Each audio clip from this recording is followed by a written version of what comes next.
Aucun type de violence n'est toléré, qu'il soit verbal ou physique. En tant que professionnels de la petite enfance, nous sommes extrêmement attachés à ce point qui est la ligne de conduite de toutes les équipes. La première prévention du groupe intervient dès l'embauche. Tous nos professionnels sont qualifiés ou diplômés. Cela veut dire qu'ils ont été formés durant leurs études au respect de l'intégrité physique et morale de l'enfant. C'est la base des études en petite enfance.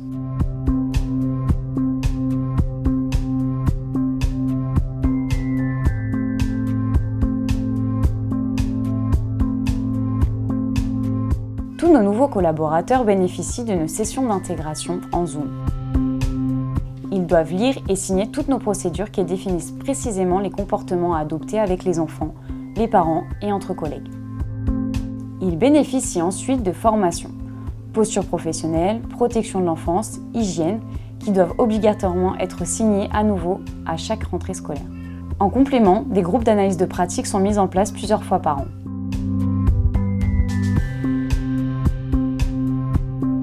Si nous avons un doute sur le comportement d'un collaborateur, nous le faisons systématiquement remonter à notre manager. Nous demandons alors des formulaires CERFA et la rédaction d'une situation préoccupante. Ensuite, une enquête interne est menée. Si le comportement inadapté est avéré, une sanction adaptée est appliquée. Nous utilisons un protocole interne qui a été rédigé en fonction des situations inadaptées répertoriées par couleur d'alerte. Nous les appelons les situations préoccupantes.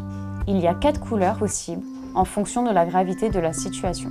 Nous avons également un mail bienveillance dédié pour que n'importe quel collaborateur puisse transmettre à la direction générale une situation qui lui semble inadaptée.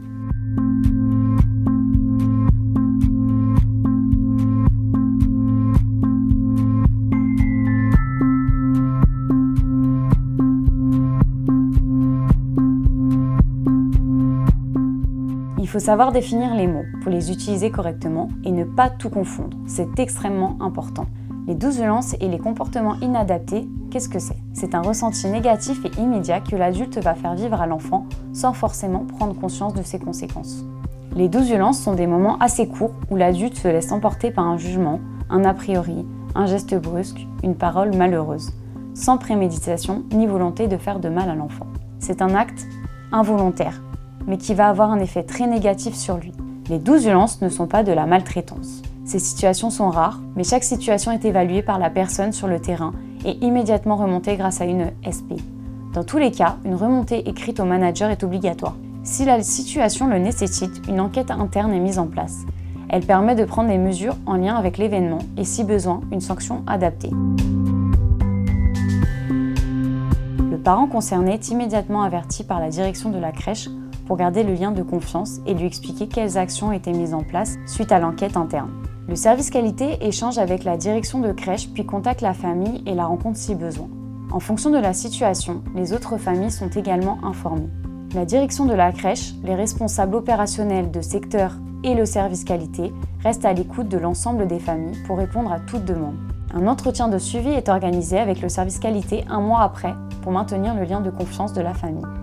En résumé, nous sommes d'abord dans la prévention pour que ces situations n'arrivent pas. Ensuite, nous agissons et nous communiquons. Et enfin, nous analysons les situations pour prendre toutes les mesures correctives pour qu'elles ne se répètent jamais.